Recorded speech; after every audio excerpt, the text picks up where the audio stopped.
bonjour à tous. Ici Dominica, éveille-toi. Je voulais donc là cette fois faire une vidéo sur la prochaine super pleine lune, super parce elle est plus proche de la Terre, donc on a l'impression qu'elle est plus grosse et donc a priori son influence est plus importante du point de vue émotionnel, du point de vue de nos sentiments, de nos réactions, de nos insomnies possibles. Alors cette pleine lune se passe le 13 juillet 2022 à Paris, 20h37, heure de Paris, 2 heures de moins pour l'heure GMT. Elle se passe dans le signe du Capricorne, en maison 1, si on regarde de Paris.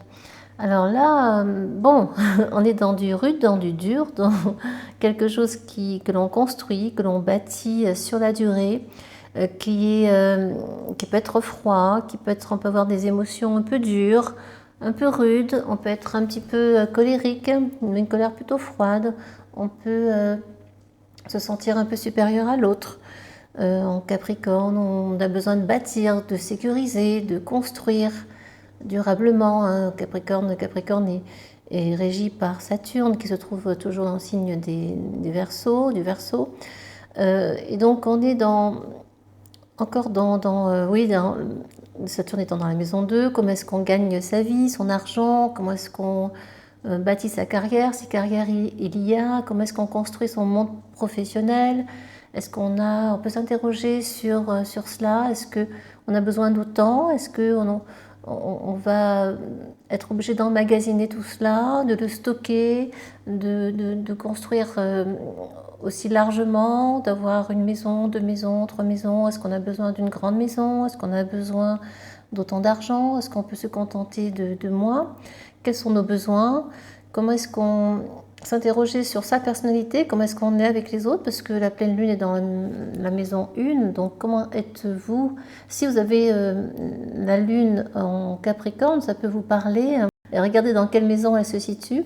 Si c'est regardez la maison qui vous concerne et puis vous en saurez un peu plus sur ce que ça va toucher en fait chez vous lors de ce passage de cette pleine lune dans le signe du Capricorne. Le Capricorne est un signe, on dit que le Capricorne a un cœur de pierre parce qu'en fait il ne veut pas montrer ses émotions parce qu'il a peur de se sentir vulnérable. En fait il a tellement tout bâti, tout construit, tout contrôlé, de façon tout sécurisé, de façon la plus parfaite qui soit à ses yeux. Par conséquent, il a du mal à dévoiler ses émotions et ses sentiments. C'est pas quelqu'un qui va pleurer facilement, ou alors il va pleurer dans son coin. Il faut surtout pas que ça se voie. Et là, la pleine lune vient vraiment exacerber tout cela, vient un petit peu gonfler ses défauts et ses qualités, car bien sûr, hein, le Capricorne est plein de qualités aussi. C'est quelqu'un de fiable, en qui on peut avoir confiance, qui va vraiment jusqu'au bout des choses, qui peut être un ami fidèle, quelqu'un voilà, qui est vraiment là quand on a besoin de lui. Mais qui a ses inconvénients, de ses défauts en fait, d'être peut-être un peu rude, un peu dur parfois, et parfois avec les autres aussi, d'être trop critique, d'être un petit peu impatient, de ne pas comprendre que les autres ne soient pas aussi rapides que lui, soit ne construisent pas aussi bien, que ne soient pas aussi responsables. Voilà, il peut y avoir beaucoup d'autorité aussi hein, dans ce signe du Capricorne. Donc cette pleine lune en Capricorne vient exciter tout ça et gonfler tout ça dans un sens comme dans l'autre. La pleine lune en Capricorne, elle vient appuyer tout ce que j'ai évoqué et elle peut vraiment augmenter les défauts, les faire grossir, ou augmenter les qualités et les faire grandir aussi. Hein. C'est un moment de s'interroger, pour s'interroger sur soi, sur qui l'on est, sur ce que l'on veut devenir, sur la construction de sa vie en fait, mais de sa vie au plus profond de soi.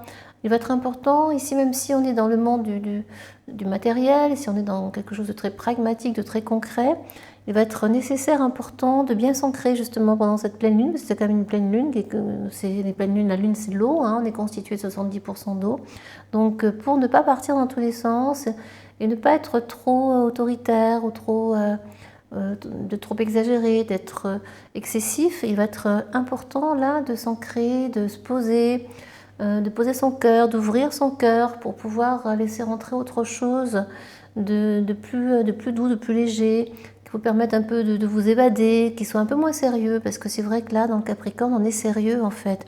Et c'est l'alter ego du Cancer en face, qui est lui, qui part dans tous les sens, qui est rêveur. Là, c'est l'inverse. Le Capricorne, il est pragmatique, il construit, il bâtit, il est très attentif aux détails concrets, à tout ce qui est, à tout ce que l'on voit en fait, toute la 3D en quelque sorte. Donc il ne va pas facilement s'évader vers d'autres zones un peu plus connectées, plus dans d'autres mondes spirituels, faire un voyage astral, ce n'est même pas imaginable hein, pour le Capricorne. Et pourtant, ça pourrait l'aider à justement utiliser son ancrage tout en s'autorisant à partir vers d'autres horizons. Donc là, il va être question un petit peu de tout ça dans cette pleine lune dans le signe du Capricorne. C'est voir comment est-ce que si on est trop Capricorne dans son thème, voir comment on peut aller vers plus de légèreté, vers plus de Cancer, vers plus de sensibilité et je dirais même de sensiblerie. Il n'y a pas de mal à être sensible et parfois à pleurer pour rien devant un film, à l'écoute d'une musique ou devant une scène qui vous a ému. Donc voilà, on va devoir trouver le juste milieu, le juste équilibre entre le ciel et la terre en fait toujours, hein, toujours cette partie yang et yin dont on est composé et qui va nous demander de l'harmonie, plus d'harmonie, de trouver quelque chose d'assez équitable, assez stable dans ces deux énergies. Ça va être un petit peu le challenge de cette prochaine pleine lune du 13. Le 13, 3 et 1, 4, c'est la structure aussi, on se rapproche encore du Capricorne, hein. Tout est lié, donc des choses très structurées, très organisées, chaque chose à sa place, il n'y a pas d'imprévu, pas de place pour l'imprévu, pas de place pour le rêve, pas de place pour la créativité, là. On est dans des choses assez concrètes. Et le Capricorne va avoir besoin de ça, justement, au contraire, d'artistique, de créativité, pour laisser un petit peu parler son âme et moins son cœur de sécurisé, en fait, son cœur bâti, qui bâtit, qui construit, ou son mental qui construit et bâtit, parce que le Capricorne est très mental, évidemment, il calcule tout, il contrôle tout, pour qu'il n'y ait pas d'imprévu, qu'il n'y ait pas de choses qui le déstabilisent, en fait, qui viennent perturber ses plans. On a autre chose, on a aussi ce carré toujours, hein, Saturne avec les nœuds lunaires nord et sud, je n'y reviendrai pas, je l'ai beaucoup évoqué. Voilà, est-ce que je change, comment j'évolue. Une chose importante aussi, c'est cette locomotive de planètes qui commence par le Soleil, hein, qui est donc opposé à la pleine lune, parce qu'une pleine lune, c'est lorsque le Soleil est opposé à la lune, donc il vient l'éclairer. Et on commence par ce Soleil qui est dans le signe du Cancer et qui se termine, cette locomotive se termine, cette série de planètes se termine par la Lune. C'est assez amusant. Donc oui, on voit comment on initie une énergie, comment l'énergie du Soleil, de l'ego aussi, hein, parce que c'est la partie yang, masculine, commence cette pleine Lune, comment est-ce qu'elle initie le mouvement, comment est-ce qu'elle montre le chemin et comment le chemin se termine avec cette pleine Lune, cette fin de locomotive, de wagon qui se fait dans le signe du Capricorne. Donc on rêve, on peut rêver à des tas de choses avec le soleil et mettre en place ses rêves, commencer à concrétiser ses rêves et terminer avec le côté plus émotionnel du Capricorne, du moins de trouver quelque chose qui soit plus dans l'émotion et qui permette d'asseoir, de concrétiser les projets initiés auparavant. En fait, tout aussi ce qui a été prévu en nouvelle lune va là se concrétiser, aboutir. Si vous avez commencé quelque chose, je ne sais pas, des démarches pour partir, pour changer de travail, pour changer de chéri, eh bien là, effectivement, ça va se concrétiser lors de cette pleine lune en Capricorne. Voilà, soyez un petit peu attentifs à tout ce qui se passera. Ça peut être quelques bouleversements quand même, parce qu'on a beaucoup d'énergie qui va dans tous les sens. Je ne sais pas si vous sentez parfois dans une même journée up and down, aussi bien en joie, puis ensuite triste, puis après vous ne savez plus où vous allez, vous ne savez plus quoi faire, vous ne savez plus ce que vous voulez faire, ce que vous souhaitez même, vous ne connaissez plus vos besoins. Il peut y avoir tout ça en ce moment, hein, parce que ce sont les énergies qui sont là, en place, qui viennent nous déstabiliser, comme si on nous préparait à autre chose pour après. Et cette autre chose est déstabilisant et perturbant, parce qu'on on ne sait pas où on va toujours. On a envie d'y aller, mais on ne sait pas où on va. Alors on va commencer des actions, mais on n'est pas sûr que ces actions aboutissent. On n'est pas sûr que ce sont les bonnes, que ce soit les bonnes. On n'est pas sûr que elles vont nous servir à quelque chose, que ça ne va pas être un échec. Ben, c'est ok, prenez tout ce qui vous vient et faites-le, vous verrez bien.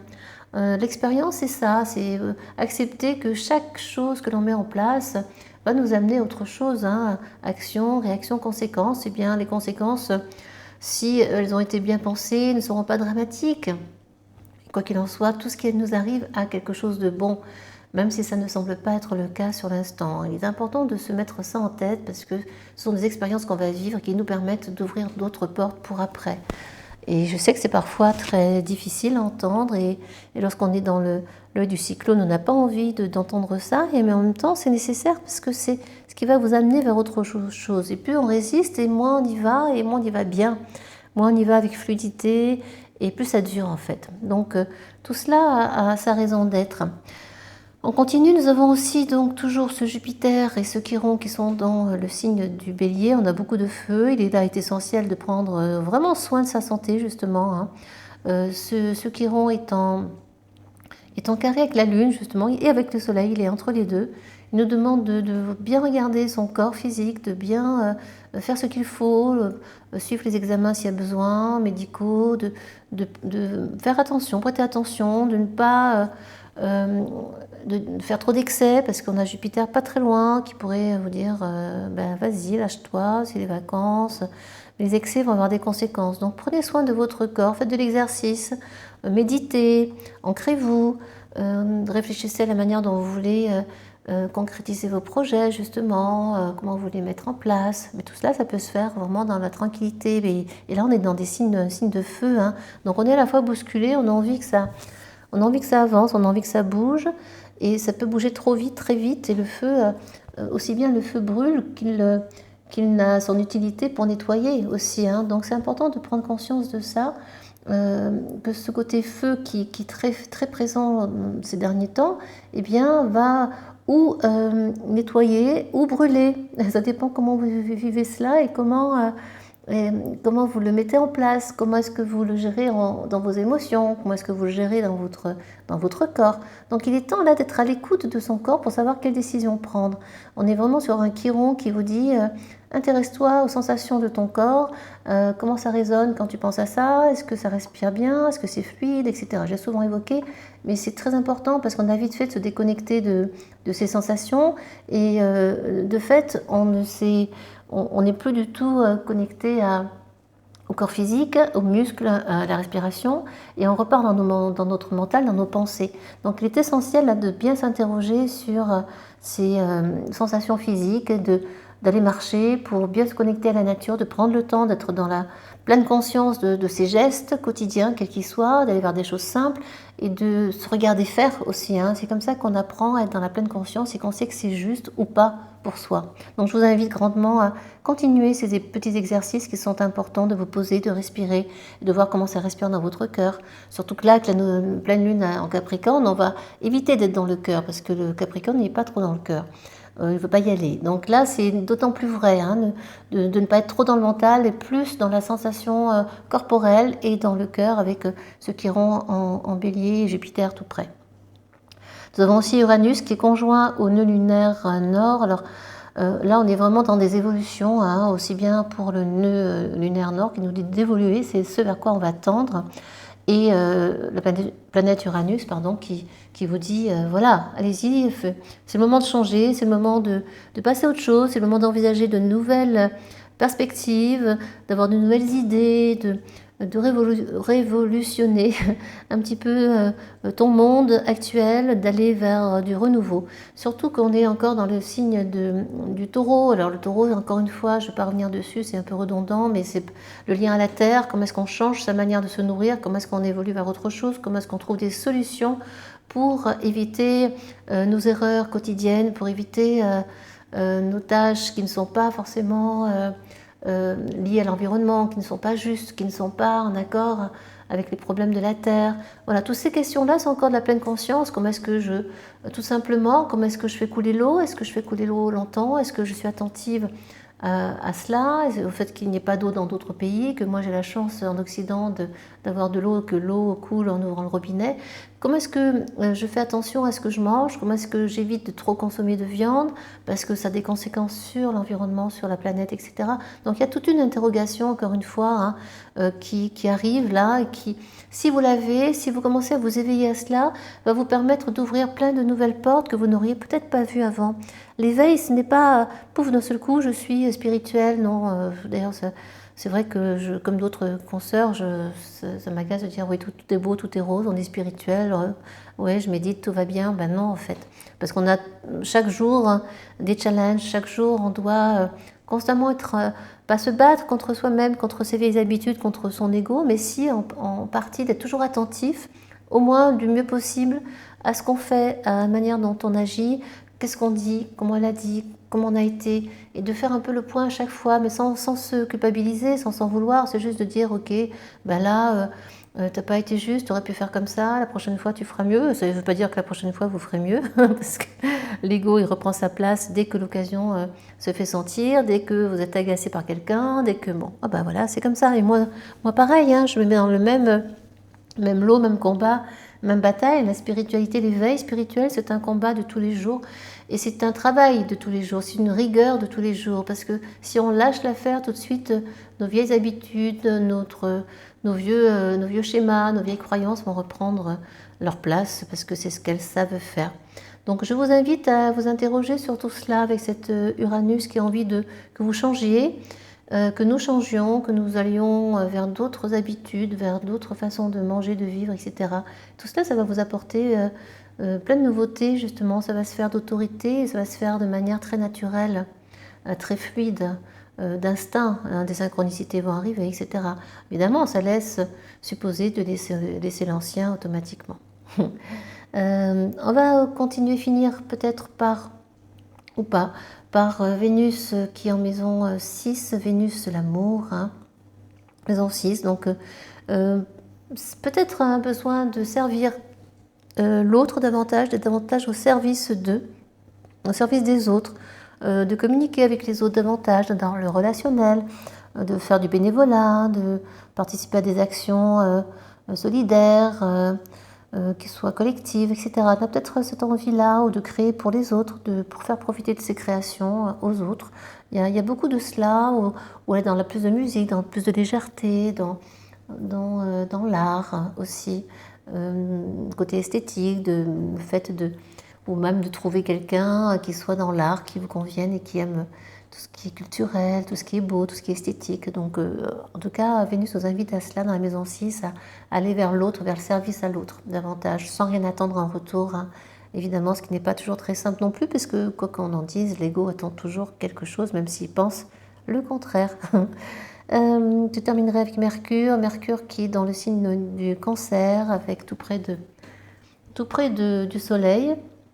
Là, on est dans les échanges, encore une fois, échanges familiaux, échanges avec les amis, avec les autres. D'une manière générale, on est plutôt tourné vers l'autre. Hein, et on peut avoir en même temps des difficultés à s'exprimer, à trouver les mots pour dire les choses, peut-être aussi dans la famille aussi. Hein, du mal à régler certaines choses aussi. On a ce carré aussi avec Chiron, du mal à aller faire les examens qu'il faut, à communiquer pour trouver la bonne personne pour guérir de ceci ou cela. On peut avoir tendance à procrastiner, alors que bon, là on vous demande vraiment de prendre soin de vous, de votre famille aussi, de vos enfants, et d'être davantage dans les émotions, dans le cœur, là, beaucoup dans l'âme. Hein. On est beaucoup dans l'âme ici, surtout que le Cancer est régi par la Lune, hein, qui se trouve, la pleine Lune qui se trouve en Capricorne. Donc on peut avoir envie de prendre soin des autres, de prendre soin de soi, mais voilà, de manière assez générale quand même, de sa famille. Il peut y avoir des tensions aussi au sein familial. Hein. Des mots qui ont dépensé nos pensées, qui sont allés trop vite, c'est fort possible. J'ai oublié de préciser Pluton qui est presque conjoint à la pleine lune en maison 1. Donc là, c'est vraiment un travail en profondeur de transformation profonde sur sa personnalité, sur ce qu'on est, sur qui on est, comment est-ce qu'on veut changer, est-ce qu'il peut y avoir, est-ce qu'il y a des choses du passé qui peuvent remonter, c'est possible, de vieilles histoires, des choses qui viennent un petit peu vous envahir ou de fortes émotions qui surgissent d'assez loin dans votre âme. En tout cas, il y a ce besoin de transformer, de réformer, de renaître un petit peu de ces cendres, d'aller vers autre chose, dans la profondeur, quitte à mourir de l'ancien en fait, hein, et d'aller vers le renouveau. Tout cela va vous titiller quelque peu, il peut y avoir vraiment de grands bouleversements, des envies de changement soudain aussi. Bon, vous verrez, vous me direz comment cela résonne ou a résonné pour vous. Et je pense avoir fait le tour de la question. En tout cas, je vous souhaite des milliers de belles choses. Si vous êtes en vacances, profitez bien de vos vacances, sans trop d'excès. Attention à Chiron, Jupiter, en bélier. Et puis prenez le temps de vous poser surtout, hein, voilà, tranquille, zen, sans trop en faire. Je vous souhaite plein de belles choses. À bientôt. Au revoir. Merci à tous.